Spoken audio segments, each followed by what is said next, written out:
నమస్తే welcome to BCN news నా పేరు మాన్సా ముందుగా ముఖ్యాంశాలు రాష్ట్ర వ్యాప్తంగా ఎన్టీఆర్ భరోసా సామాజిక భద్రత పెన్షన్ల పంపిణీ కార్యక్రమం పాయకరావుపేట నియోజకవర్గంలో పెన్షన్లు పంపిణీ చేసిన హోంమంత్రి అనిత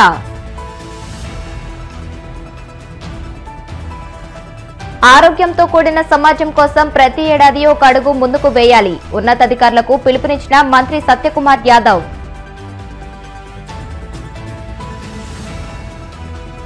నెల్లూరులో ఉన్న అన్ని పాఠశాలలను అంతర్జాతీయ ప్రమాణాలతో ఆధునీకరించి ప్రారంభిస్తాం మంత్రి నారాయణ వెల్లడి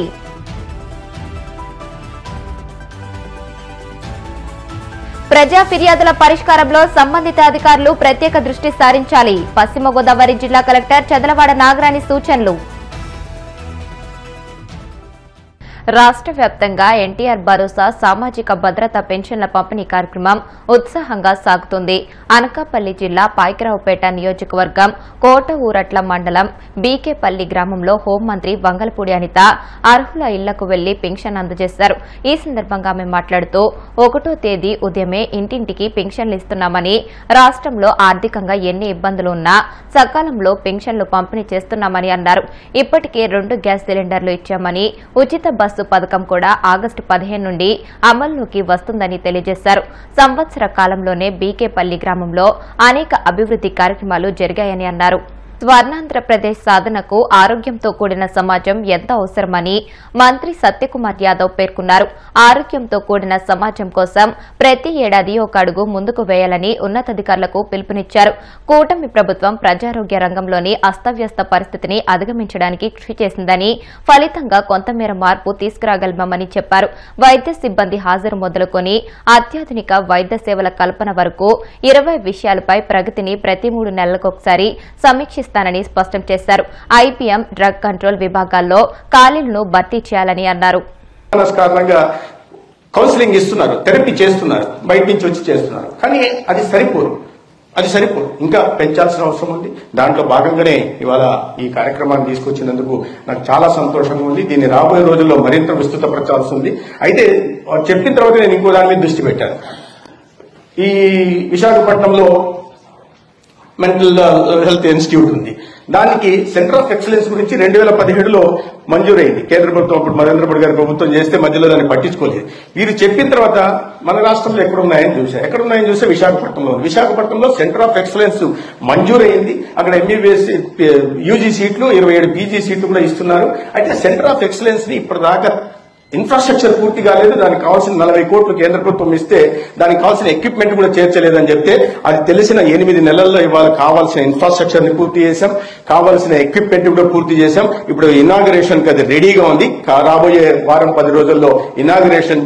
చేసి సెంటర్ ఆఫ్ ఎక్సలెన్స్ ని రాబోయే రోజుల్లో ప్రధానంగా మన సౌత్ ఇండియాలో పూర్తిగా మనం చూస్తే నిమ్హాన్స్ మాత్రమే ఉంది ఏదొచ్చినా మానసిక సమస్యలకు ఏదైనా ఇబ్బంది వచ్చినా కూడా నిమ్హాన్స్ బెంగళూరు మాత్రమే కలుస్తుంది కానీ రాబోయే రోజుల్లో ఇంత ప్రధాన సమస్య ఇంత తీవ్రంగా ఉంది కాబట్టి ఈ సెంటర్ ఆఫ్ ఎక్సలెన్స్ ని నిమ్హాన్స్ తరహాలో అభివృద్ధి చేయడానికి ఖచ్చితంగా ప్రయత్నం చేస్తాం దానికోసం ఎక్స్పర్ట్ కమిటీని వేస్తాం నేను ఈ సందర్భంగా ఈ వేదిక నుంచి చెప్తున్నాను దానికి అధ్యక్షుడుగా డాక్టర్ ఇంగ్ల రామ్ సుబ్బారెడ్డి గారిని పెట్టి ఈ సమస్యల మీద ప్రధానంగా పరిష్కారం కనుక్కోవడం కోసం కూడా ప్రయత్నం చేస్తున్నాం చిన్న విషయం కాదు ఇది లాభాపేక్షతో చేస్తున్నది కాదు ఏదో ఒక వినోదం కోసం ఒక క్యారెక్టర్ తీసుకొచ్చి ఆ క్యారెక్టర్ ఇంకో క్యారెక్టర్ చూసి 2 నిమిషాల వినోదం కోసం సైక్రియాటిస్ట్ గాని సైకాలజిస్టులు గాని అవమానపరిచే రకంగా చేయకూడదని నేను ఈ సందర్భంగా ఇవాళ ఇక్కడి నుంచి తెలియజేసే ప్రయత్నం నాకు మిగతా డాక్టర్లకి సైక్రియాటిస్టులకి సైకాలజిస్టులకి చాలా తేడా ఉంది సిఎల్ వెంకట్రావు గారు ఉన్నారు డాక్టర్ సమరం గారు ఉన్నారు ఇతర డాక్టర్లు కూడా ఉన్నారు ఎంత తేడా అంటే సాహితీ ప్రియులు ఎవరైనా ఇక్కడ ఉంటే వాళ్ళకి నేను చెప్పే ప్రయత్నం చేస్తున్నాను మీకు శ్రీశ్రీ గురించి తెలుసు కృష్ణశాస్త్రి గారి గురించి కృష్ణశాస్త్రి గారు ఏంటంటే తన బాధని తన కష్టాన్ని ప్రపంచానికి పంచుతాడు నా బాధని ఈయన చెప్పి ఆయన ఇబ్బంది పడేలాగా చేస్తా నా బాధ అని చెప్పి మొత్తం ప్రపంచానికి ఆయన కవితల ద్వారా ప్రపంచానికి తన బాధను పంచాడు ఆయన విరహాన్నో ఇంకో దాన్నో పెంచాడు శ్రీశ్రీలో గొప్పతనం ఏంటంటే ప్రపంచం బాధని తను అనుభవించాడు మామూలు డాక్టర్లు మిగతా వింటారు వాళ్ళకి ట్రీట్మెంట్ ఇచ్చి పంపిస్తారు కానీ సైక్రాటిస్ట్ గాని సైకాలజిస్ట్ గాని ప్రపంచంలో ఉంటున్న ఈ సమాజంలో ఉంటున్న అనేక రకాలైన మానసిక రుగ్మతలతో సమస్యలతో వచ్చే వాళ్ళని చాలా ఓపికగా విని వాళ్ళ బాధనంతా అర్థం చేసుకుని దానికి సరైన థెరపీని ఇవ్వడం సరైన కౌన్సిలింగ్ ఇవ్వడం తద్వారా కౌన్సిలింగ్ ఇవ్వడం, అవసరమైతే సైకియాట్రిస్ట్ దగ్గర పంపించి కావాల్సిన మెడికేషన్ ఇప్పించే ప్రయత్నం చేయడం కాకుండా ఒక మానసిక దీని నుంచి బయటికి తీసుకొచ్చి ఒక ఆరోగ్యవంతమైన సమాజాన్ని నిర్మించే ప్రయత్నం. మన చేయి బాగుంది, కాలు బాగుంది, కిడ్నీ బాగుంది, లివర్ బాగుంది, హార్ట్ ఫంక్షనింగ్ బాగుంది, ఇవి మాత్రమే మనం తీసుకుని చూస్తున్నాం, వెళ్తాం. నేను కూడా వెళ్ళి ఫుల్ బాడీ చెకప్ చేయించా, ఫుల్ బాడీ చెకప్ అన్ని చేశారు, అన్ని చూశారు. కానీ ఏ డాక్టర్ నన్ను అడగలేదు, నీ మెంటల్ హెల్త్ కండిషన్ ఎలా ఉందని అడగలేదు. యాక్చువల్గా నేను చాలా టెన్త్ లో ఉన్నా ఆ రోజు కూడా, డాక్టర్ అడగలే. ఏదైనప్పటికీ కూడా ఈ నేను చెప్పినట్టు సమాజం కూడా ఒకసారి ఆలోచించాల్సి ఉంది, సినిమా వాళ్ళు కూడా ప్రధానంగా ఆలోచించాల్సి ఉంది.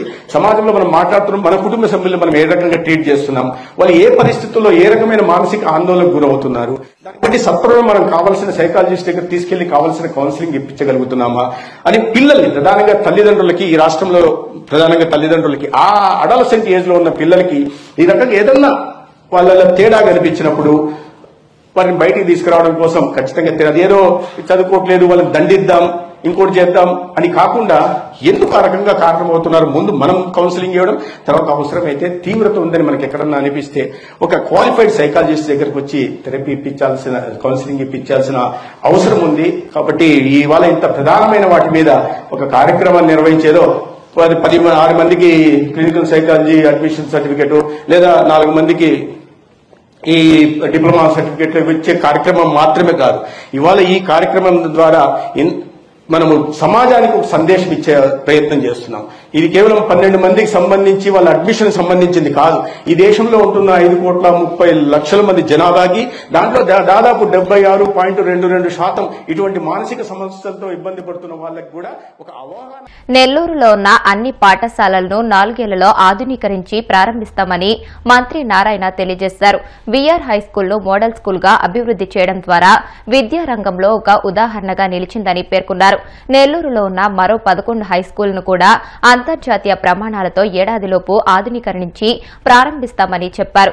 దేశంలో మోడల్ స్కూల్స్ ఎక్కడున్నాయంటే నెల్లూరులో ఉన్నాయనే గుర్తింపు వచ్చేలా మారుస్తామని చెప్పారు. తన విద్యారంగ అనుభవమే తనను ఈ స్థాయికి తీసుకువచ్చిందని, అందుకే విద్యార్థుల భవిష్యత్తు కోసం పనిచేయడం తన బాధ్యతగా భావిస్తున్నట్లు ఆయన చెప్పారు.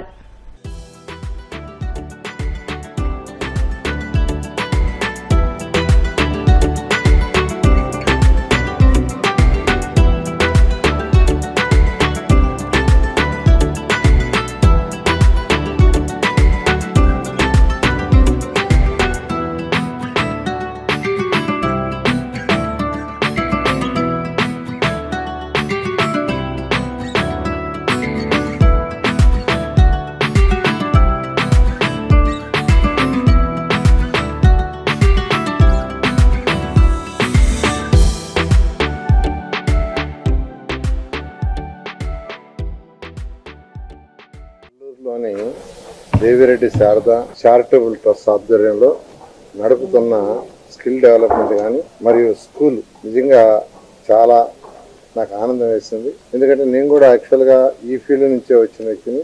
అల్లూరులో ఇంత చక్కటి స్కూల్ 400 నుంచి 500 మందికి విద్యార్థులకు యాక్చువల్గా మంచి క్వాలిటీ ఆఫ్ ఎడ్యుకేషన్ ఇచ్చే విధంగా మంచి ల్యాబ్స్, కంప్యూటర్ ల్యాబ్స్ అన్ని ఏర్పాటు చేశారు. పిల్లల్ని ఆన్ మెరిట్ డిమాండ్ 500 వస్తే దాదాపు 400 మందిని యాక్చువల్గా పూర్ పీపుల్ ఐడెంటిఫై చేసి తీసుకుంటున్నారు. ఇక్కడ మేజర్గా మెరిట్లో కూడా ఎవరైతే పూర్ ఉన్నారో వాళ్ళని యాక్చువల్గా తీసుకొని చేస్తున్నారు. చక్కటి హాస్పిటల్ కూడా విజిట్ చేశాను. స్కిల్ డెవలప్మెంట్ సంబంధించిన ఆ వింగ్ కూడా చూశాను. చక్కగా మహిళలు టైలరింగ్ చేసుకుంటున్నారు. కావల నుంచి ఆర్డర్స్ తెచ్చుకొని ఇక్కడ కుడుతూ వాళ్ళు కొంత ఆదాయాన్ని ఆర్జిస్తున్నారు. ఈ రోజు అయితే 325 మంది విద్యార్థులు చదువుతున్నారు ఇక్కడ. ఆ పిల్లలతో కూడా మాట్లాడా. వాళ్ళు డిఫరెంట్ స్కూల్స్ నుంచి వచ్చారు. వాళ్ళు ఆనందానికి అద్దులు లేవు, అంత చక్కగా చేశారు. 2014-19లో ఈ రాష్ట్రంలో ఉన్న 2000 మున్సిపల్ స్కూల్స్ నా ఆధ్వర్యంలో ఉన్నాయి. అయితే గత ప్రభుత్వం వాటిలన్నింటినీ ఎడ్యుకేషన్ దానికి విలీనం చేస్తుంది. అయినప్పటికీ నెల్లూరు సిటీలో ఒక 54 స్కూల్స్ ఉన్నాయి.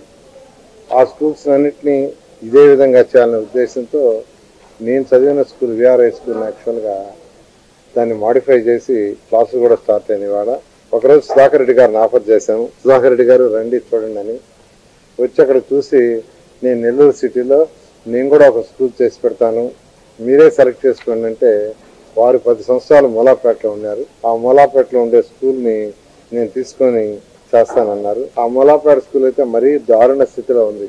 ఆ బిల్డింగ్లన్నీ పాత బిల్డింగ్లన్నీ పడిపోయే స్థితిలో ఉన్నాయి. ఎప్పుడు కూలిపోతాయి ఏ సెకండ్ అది వాటిని యాక్చువల్గా టేకప్ చేశారు. వారికి ప్రత్యేకంగా నెల్లూరు ప్రజల తరఫున ప్రభుత్వం తరఫున వారికి వారి యొక్క మేనేజ్మెంట్ లో ఉన్న వాళ్ళందరూ కూడా ప్రత్యేకంగా ధన్యవాదాలు తెలియజేస్తున్నాను.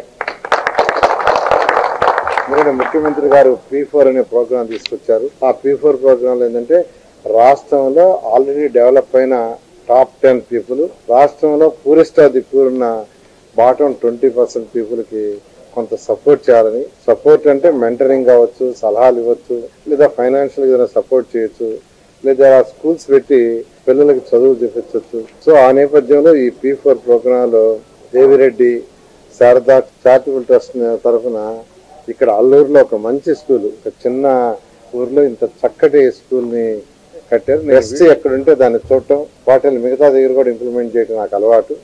అందువల్ల ఇక్కడ చూశాను. చాలా చాలా చాలా చక్కగా పిల్లలు చదువుకునే ఎన్విరాన్మెంట్ క్రియేట్ చేశారు.